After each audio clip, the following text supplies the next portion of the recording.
Good afternoon प्यारे बच्चों। आज हम लोग पढ़ेंगे कक्षा 12 टर्म 2 आरोह पद का तुलसीदास जी की का रचित रामचरितमानस से लिया गया लक्ष्मण मूर्छा राम का विलाप। तो पहले हम पढ़ेंगे इसके दोहे को, उसके बाद उसकी व्याख्या करेंगे। आइए देखते हैं। लिखते हैं कि तौ प्रताप और राखी प्रभु, जय हूँ नाथ तुरंत, अस कही आय सुपाई पद, बंद चले हनुमंत। भरत बाहुबल शील गुण, प्रभु पद प्रीत अपार, अमन महुजात सराहत, पुनि पुनि पवन कुमार। जैसा कि आप देख रहे हैं कि इस दोहे में उत्प्रेक्षा अलंकार का प्रयोग किया गया है और बताते हैं व्याख्या में, हनुमान जी भरत जी से कहते हैं कि हे नाथ, हे प्रभु, आप बड़े प्रतापी हैं। यह बात मन में धारण करके मैं आपके बाण पर बैठकर तुरंत चला जाऊंगा। ऐसा कहकर भरत के चरणों की वंदना करके उनसे आज्ञा लेकर हनुमान लंका की ओर चल पड़े। हनुमान भरत के बाहुबल, सुकोमल व्यवहार, विविध गुण तथा राम के चरणों में अपार प्रेम देखकर उनकी मन ही मन बार बार सराहना करते जाते थे। आइए चौपाई शुरू करते हैं इनकी। कह रहा है कि उहा राम लक्ष्मण ही निहारी, अब बोले मचन मनुज अनुसारी, अर्धरात गई कपि नहीं आया, राम उठाई अनुज उरलायहु। कह रहे हैं राम जी विलाप करते हैं लक्ष्मण के वियोग में। क्या कहते हैं कि उधर लंका में राम ने मूर्छित लक्ष्मण की ओर देखा, अवधीर होकर मनुष्यों के समान शोक भरे वचन करने लगे और बोले, अभी आधी रात बीत गई है, हनुमान अभी तक नहीं आए। राम ने अधीर होकर अपने अनुज लक्ष्मण को उठाकर अपनी छाती से लगा लिया। फिर कहते हैं, सकहु न दुखित देख मोहिकाऊ, अबंधु सदा तो मृदुल स्वभाव, मम हित लाग तजेहु पितु माता, सनेहु विपिन हिम आतप बाता। कह रहे हैं राम बोले कि हे भाई, तुम अपने होते हुए मुझे कभी दुख नहीं देख सकते। राम जी कहते हैं कि हे लक्ष्मण, तुम अपने होते हुए मुझे कभी दुखी नहीं देख सकते। तुम्हारा स्वभाव सदा से ही ऐसा कोमल और मृदु रहा है। तुमने मेरे हित के लिए अपने माता पिता तक को त्याग दिया और जंगल में रहकर बर्फ, धूप और आंधी तूफान के कष्टों को सहते रहे। तुमने कुछ नहीं कहा।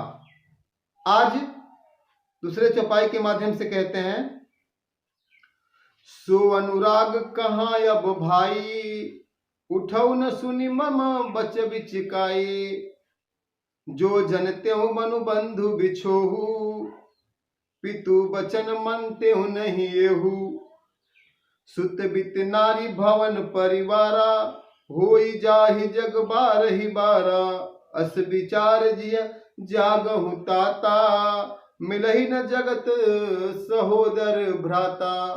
लक्ष्मण जी को मूर्छित अवस्था में देखकर राम विलाप करते हुए कहते हैं, ओ प्रिय भाई लक्ष्मण, तुम्हारा वह पहले जैसा प्रेम अब कहाँ है? तुम मेरे व्याकुलतापूर्ण वचन सुनकर उठते क्यों नहीं? यदि मुझे पता होता कि तुम मुझे वन में अपने भाई से बिछड़ना होता तो मैं पिता के वचन को कदापि नहीं मानता और मैं वन में कदापि नहीं आता। भाई लक्ष्मण, इस संसार में पुत्र, धन, पत्नी और मकान, परिवार बार बार बनते हैं और बिगड़ते हैं और मिलते हैं। ये जीवन में आते हैं और फिर चले भी जाते हैं, परंतु सगा भाई चाह करके भी दोबारा नहीं लाया जा सकता। मन में है विचार करके तुम तुरंत जग जाओ भाई और मेरी इस व्याकुलता को खत्म करो। अगले चौपाई में कहते हैं, उदाहरण देते हैं कि जथा पंख बिनु खग अति दीना, मन बिनु फन कर बर कर हीना, अस मम जीवन बंधु बिनु तोही, जो जड़ जेव जीवा वह मोही, जय हूँ अवध कवन मुहलाई, नारी हेतु प्रिय भाई गवाई, बरु अपजस सहते हूँ जग माही, नारी हान विशेष क्षति नाही। आइए इसकी व्याख्या करते हैं और देखते हैं कि आखिर राम ने ऐसा क्यों कहा है।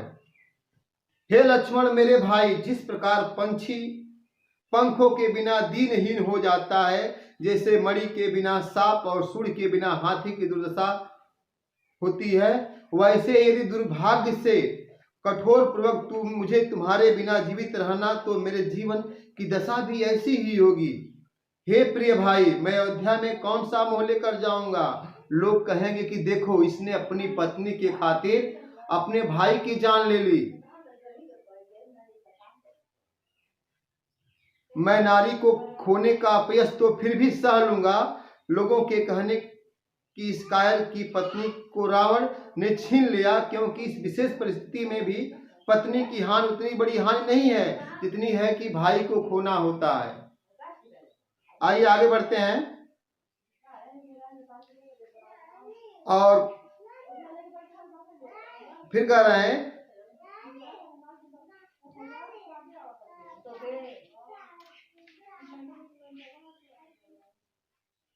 अब अपलोक शोक सुत तोरा, सतहि निठुर कठोर और माया मोरा, निज जननी के एक कुमार, तात चासु तुम प्राण आधार, सौंपे मोहि तुमहि गहि पानी, सब विधि सुखद परम हित जानी, उतरु काह दे हूँ तेहि जाही, उठ किनि मोहि सिखावहु भाई, बहुविधि सोचत सोच विमोचन, स्रवत सलिल राजीव दल लोचन, उमा एक अखंड रघुराई, नरगति भगत कृपाल दिखाई। आइए कहते हैं, अब तो हे पुत्र लक्ष्मण, मेरा यह निष्ठुर और कठोर हृदय नारी को खोने का अपयश और तुम्हारा शोक दोनों को ही सहन करना पड़ेगा, अर्थात तुम्हारे बिना तो मुझे सीता भी प्राप्त नहीं हो सकती। हे भैया, तुम अपनी माता के एक पुत्र हो और तुम ही उसकी माँ के प्राणों के आधार हो। तुम्हारे बिना तुम्हारी माँ भी जीवित नहीं रह सकती। हे लक्ष्मण, तुम्हें हर प्रकार से सुखदाई और हितैषी मानकर ही तुम्हारी माता ने तुम्हारा हाथ पकड़कर मेरे हाथ में सौंपा था। अब तुम ही बताओ, मैं तुम्हारे बिना उन्हें जाकर क्या उत्तर दूंगा। मुझे यह बात सिखाते समझाते क्यों नहीं। इस प्रकार संसार के प्राणियों को चिंता मुक्त करने वाले भगवान श्री राम स्वयं अनेक प्रकार की चिंताओं में डूब गए। उनके कमल जैसे विशाल नैनों में आंसुओं का प्रवाह होने लगा। वो उनकी आंसू रुकने का नाम ही नहीं ले रही थी। वो बार बार विलाप कर रहे थे और तब उन्होंने बहुत यत्न किया, लेकिन कुछ होने वाला नहीं था। अब देखिए कह रहा है कि प्रभु प्रताप प्रलाप सुनिकान, विकल भय बानर निकर, आई गया हनुमान जी करुणा महावीर रस। कह रहा है कि प्रभु का विलाप सुनकर बानरों का समूह दुख से व्याकुल हो उठा। तभी हनुमान जी अचानक इस तरह प्रकट हो गए जैसे करुण रस में अचानक वीर रस प्रकट हो गया।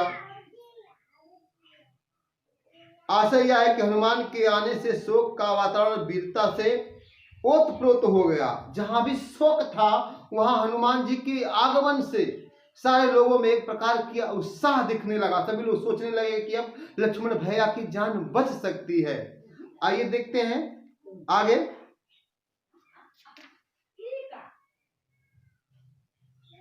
अब देखिए यहाँ पे होता क्या है। हर श्री राम भेटे हूँ हनुमाना, अति कृतज्ञ प्रभु परम सुजाना, तुरंत बैद तब किन्हीं उपाई, बैठ बैठे लक्ष्मण हर्षाई।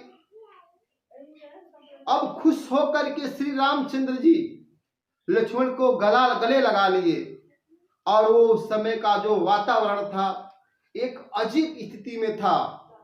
सारे बंदर, सारे भालू और सारे पेड़ पौधे और सारे पक्षी उनके इस मिलन को देख करके स्वयं की आंखों में आंसू आ गए। तुरंत वैद्य तब किन्हीं उपाय, तब वैद्य ने तुरंत उपाय करना शुरू कर दिया, उपचार करना शुरू कर दिया। उठ बैठे लक्ष्मण हर्षाई, लक्ष्मण जी मुस्कुराते हुए उठ बैठते हैं। सारा जो शोक सभा था वो हर्ष सभा में व्यतीत हो गया, खुशी हो गया, सबके अंदर उत्साह हो गया। करें हृदय लाई प्रभु भेटे भ्राता, हर से सकल भालु कपिभ्राता। खुशी के मारे हनुमान जी और राम जो है लक्ष्मण से गले लगा लेते हैं और मुलाकात करने लगते हैं, भेंट वार्तालाप करने लगते हैं, सारी चीजें होने लगती हैं और जितने भी बंदर और भालू होते हैं वो सब खुश हो जाते हैं। कपि पुनि वैद्य तहां पहुंचावा, जेहि विधि तबहि ताहि लैलावा। कह रहा है कि हनुमान जी जिस वैद्य को जिस तरीके से लंका से लाए थे उसी तरह से लंका में फिर पहुंचा देते हैं। फिर कहते हैं यह वृत्तांत दशानन सुनेऊ, दशानन मतलब रावण। कह रहा है कि जब यह बात रावण के पास पता चलती है कि लक्ष्मण जिंदा हो गए तो बार बार अपने दिमाग को जोर देने लगा, ढूंढने लगा कि आखिर ऐसे कैसे हो गया कि लक्ष्मण जीवित हो गए। व्याकुल कुंभकर्ण पहियावा, विविध ददन करता ही जगावा। अब रावण जो था अपने भाई कुंभकर्ण के पास जल्दी जल्दी पहुंचता है और उसे बहुत प्रकार के यत्नों से जगाता है। शायद आपको पता नहीं होगा, कुंभकर्ण 6 महीना सोता था और 6 महीना जागता था। अभी जल्दी का ही वो सोया हुआ था, अभी उसका 6 महीना पूरा नहीं हुआ था। अचानक रावण उसे जगा देता है। जागा निश्चर देखिए कैसा, मानहु काल देह धरि वैसा। कह रहा है कि जैसे ही कुंभकर्ण जागा ऐसा लग रहा था जैसे राक्षस, कोई बहुत बड़ा जिन्न दानव अभी जल्दी जल्दी किसी को मारने के लिए जगा हो। कुंभकर्ण पूछा कहु भाई, काहे ता मुख रहे। कुंभकर्ण ने पूछा कि हे भाई आखिर क्या बात है जो तुम्हारा मुख मुरझाया हुआ है। तब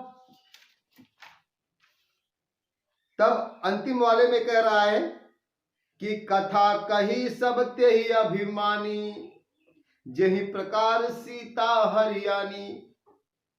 तात कपिन सब निश्चर मारे, महा महा जोधा संघारे। दुर्मुख श्री रूप मनुजय हारी, भटे अति काय कंपन भारी। अपर महोदर आदिक बीरा, परे समर महि सबरन धीरा।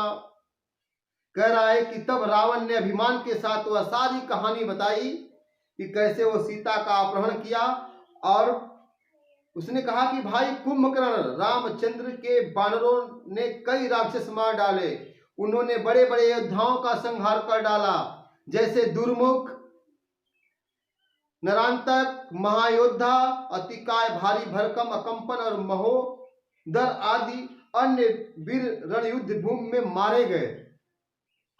कह रहा है कि सुनि दशकंधर बचन तब कुंभकर्ण बिलखान, जगदम्बा हरियान तब अब साहत कल्याण।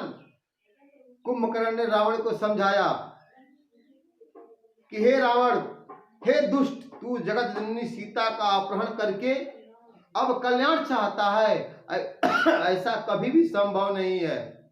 जब तुमने ऐसा काम किया तब नहीं सोचा कि इसका अंत क्या होगा। आज तू मेरे पास दौड़ कर आया है।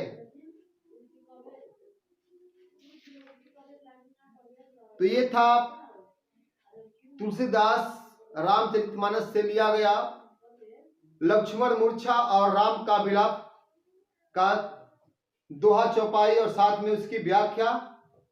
आगे हम आपको अगले लेसन की तरफ पढ़ेंगे। तब तक के लिए धन्यवाद। और आप लोगों से मेरा रिक्वेस्ट है कि आप लोग मेरे इस चैनल को जरूर लाइक और सब्सक्राइब जरूर करें। धन्यवाद।